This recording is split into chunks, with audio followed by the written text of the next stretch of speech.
할렐루야. 7월 30일 금요일 원포인트 큐티 시간입니다. 오늘도 주의 말씀과 함께 큰 은혜를 누리시기를 바랍니다. 하나님께서 오늘 주신 말씀은 출애굽기 19장 1절에서 15절까지의 말씀입니다. 구약성경 110면에 있습니다. 한 목소리로 합독합니다. 이스라엘 자손이 애굽 땅을 떠난 지 3개월이 되던 날 그들이 시내 광야에 이르니라. 그들이 르비딤을 떠나 시내 광야에 이르러 그 광야에 장막을 치되 이스라엘이 거기 산 앞에 장막을 치니라. 모세가 하나님 앞에 올라가니 여호와께서 산에서 그를 불러 말씀하시되 너는 이같이 야곱의 집에 말하고 이스라엘 자손들에게 말하라. 내가 애굽 사람에게 어떻게 행하였음과 내가 어떻게 독수리 날개로 너희를 업어 내게로 인도하였음을 너희가 보았느니라. 세계가 다 내게 속하였나니 너희가 내 말을 잘 듣고 내 언약을 지키면 너희는 모든 민족 중에서 내 소유가 되겠고 너희가 내게 대하여 제사장 나라가 되며 거룩한 백성이 되리라. 너는 이 말을 이스라엘 자손에게 전할지니라.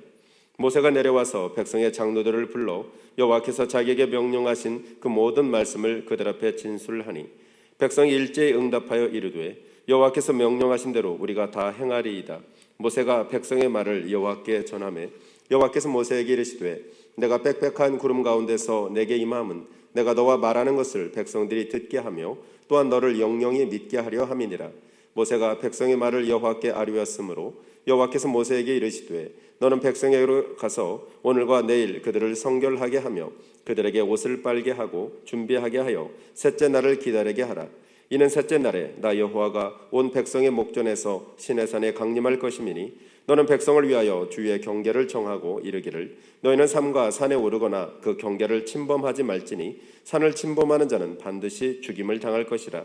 그런 자에게는 손을 대지 말고 돌로 쳐 죽이거나 화살로 쏘아 죽여야 하리니 짐승이나 사람을 막론하고 살아남지 못하리라 하고 나팔을 길게 불거든 산 앞에 이를 것임이라 하라. 모세가 산에서 내려와 백성에게 이르러 백성을 성결하게 하니 그들이 자기 옷을 빨더라. 모세가 백성에게 이르되 준비하여 셋째 날을 기다리고 여인을 가까이 하지 말라 하니라. 아멘. 이 시간 거룩으로 단장한 하나님의 백성이란 제목으로 말씀 전해주시겠습니다. 할렐루야.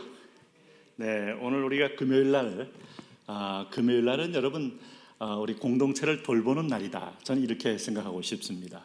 우리가 순예배도 하고 순모임도 하는데 오랜만에 한번 영상 통화도 해보시고 또 기도 제목도 나누시고 그리고 때로는 감동을 따라서 그냥 전화기를 대고 기도를 하십시오. 중보를 하십시오.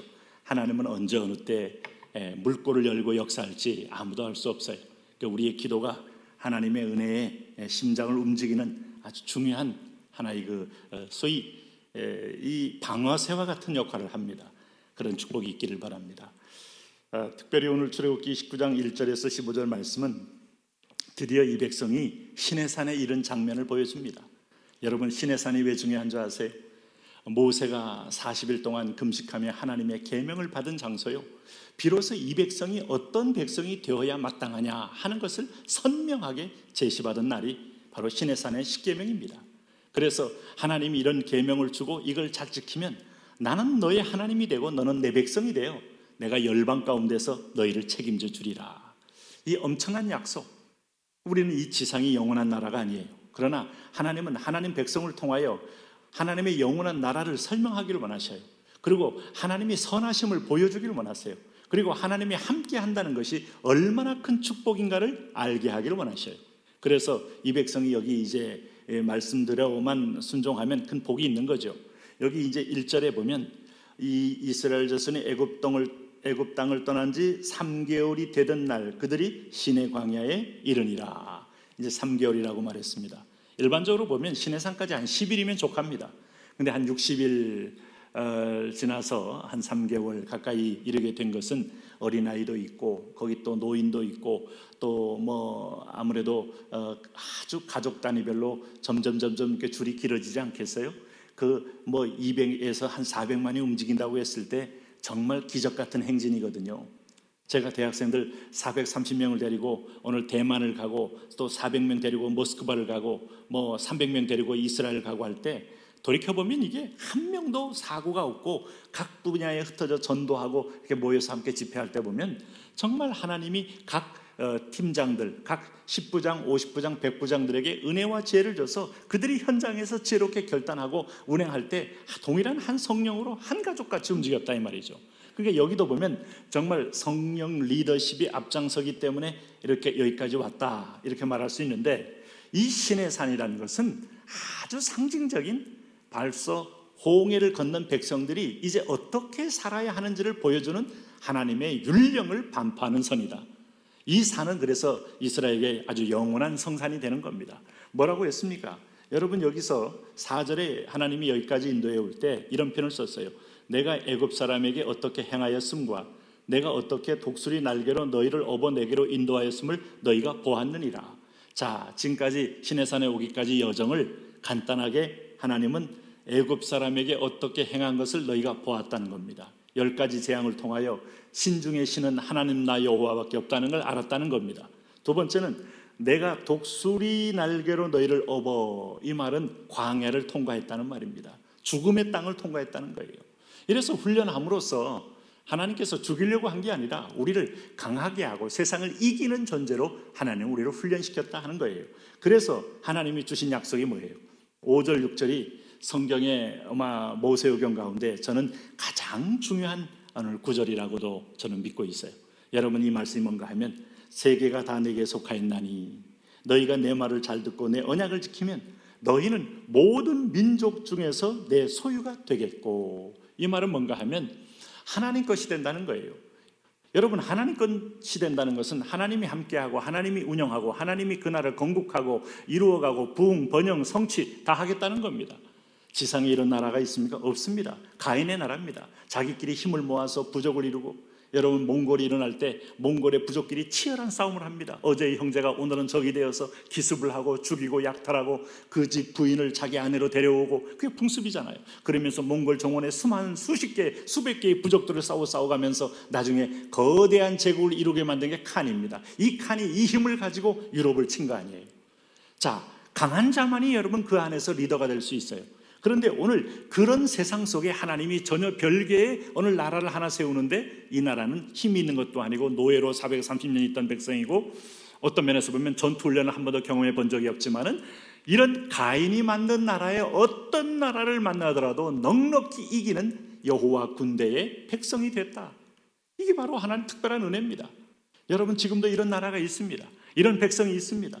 바로 오늘 그리스도를 믿는 저와 여러분이 이런 백성임을 믿으셔야 합니다. 그러면서 두 번째 뭐라고 했는가 하면, 그런 너희가 내게 대하여 제사장 나라가 되며 거룩한 백성이 되리라. 너는 이 말을 이스라엘 자손에게 전할지니라. 제일 중요한 단어, 제사장 나라가 된다. 제사장은 유일하게 하나님 만나는 통로입니다. 하나님 만나는 사람이 권세가 있고 영광이 있어요. 실제적으로 최고 권력자를 누가 만나느냐에 따라서 그 사람에게 권력이 집중되게 돼 있어요. 우리가 하나님 만나는 사람이에요. 이 바로 영적 권위가 있고 세상을 통치하고 세상에 다스리는 권세를 준 백성이다. 그러면서 하나님의 음성을 들어서 음성으로 통치하고 하나님을 향하여 중보기도를 올려드림으로 오늘 하나님이 우리를 보고 세상의 심판을 유예하는 엄청난 특권을 받은 나라. 그리고 제일 중요한 것은 제사장 나라라는 말은 예배하는 나라라는 뜻입니다. 예배의 특권을 받은 나라다. 자, 여러분 우리가 이런 엄청난 걸 받은 것을 아시나요? 근데 이걸 그래 예배에 성공하면, 예배에 생명을 걸면 축복받게 돼 있어요. 잘 되게 돼 있습니다. 하나님의 철저한 인도를 받게 돼 있습니다. 가정 예배, 직장 예배, 신우의 예배, 공동체 예배, 어느 다양한 소그룹 예배, 결코 여러분 과소평가하시면 안 돼요.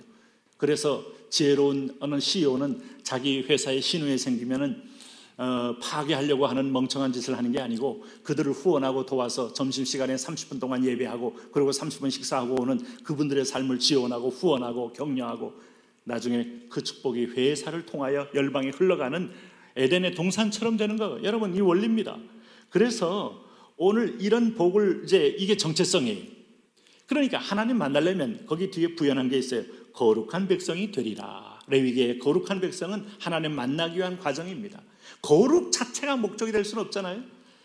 근데 하나님의 속성은 거룩이에요. 그 거룩을 위하여 속죄제, 속건제, 화목제, 번제 다 드리는 겁니다. 피로 우리 죄를 씻고 오늘날 우리는 단번에 죽으신 히브리서 9장과 10장에 얘기하신 어린 양 예수 그리스도의 피로 씻고 거룩한 백성이 되어서 제사장 사명을 감당하는 겁니다. 그래서 여러분 이 일을 감당할 때 하나님께서 오늘 우리에게 얼마나 중요한지 여기서 8절 9절에 이 말을 합니다. 백성이 일제히 응답하여 이르되 여호와의 명령하신 대로 우리가 다 행하리이다. 모세가 백성의 말을 여호와께 전했습니다. 자, 이렇게 해서 하나님과 언약이 형성되었거든요. 이 언약을 지켜야 됩니다. 우리가 그렇게 하겠습니다 했는데 하나님이 얼마나 중요한지 9절에 이렇게 말합니다. 여호와께서 모세에게 이르시되 내가 빽빽한 구름 가운데서 내게 임함은 내가 너와 말하는 것을 백성들이 듣게 하며 또한 너를 영영히 믿게 하려 함이니라. 모세가 백성의 말을 여호와께 하렸으므로 오늘 빽빽한 구름으로 하나님의 현현, 가시적인 하나님의 사인을 보이는 거예요. 그리고 오늘 내가 너와 말하는 것을 백성이 듣게 하기 위하여 내가 이런 하나님의 임재와 현현의 모습 보였다 하는 거예요. 그러니까 이것은 단순히 그저 내가 지나가면서 한번 던진 말이 아니다 이겁니다. 여러분 그런 의미에서 보면 하나님은 이스라엘과 특별한 백성으로 특별한 소유, 특별한 내 백성 삼겠다는 거예요. 이걸 가리켜 하나님의 내 소유라는 말은 세귤라, 보배라는 겁니다. 보배. 얼마나 이쁘고 사랑스러운지 예배할 때 아빠 사랑해요, 할아버지 제가 할아버지 좋아해요, 손주가 그럴 때 자지러지는 거예요. 하나님이 우리를 통하여 하나님 사랑합니다, 하나님 영광스럽습니다, 하나님은 천상천하의 유일한 분이십니다, 이런 말 할 때마다 하나님은 기뻐하며 영광 받으시는 거예요. 그런 하나님이 우리에게 뭘 아끼겠어요? 내가 너를 세귤라, 보배로 여기겠다 하는 말인데 오늘 보배로운 삶을 사시기 바랍니다. 괜히 여러분 복이 근원이 아는 데 가서 엉뚱한 데 가서 빌고 주연 앞에 매맞지 말고 정말 축복의 근원이요, 건강의 근원이요, 영혼의 근원이신 그분 앞에 제사장다운 삶, 그리고 이제 중보를 자하는 순간에 축복의 지경이 막 넓어집니다. 그리고 통치권이 생깁니다. 내가 중보한 영역만큼 영적으로 통치합니다. 여러분 그런 인생 되시기를 바랍니다. 하나님 아버지, 오늘도 그 특별한 관계 속에 우리 불림받은 자녀들이 특별한 은혜를 누리고 승리할 수 있도록 축복하여 주옵소서. 예수님 이름으로 기도합니다. 아멘.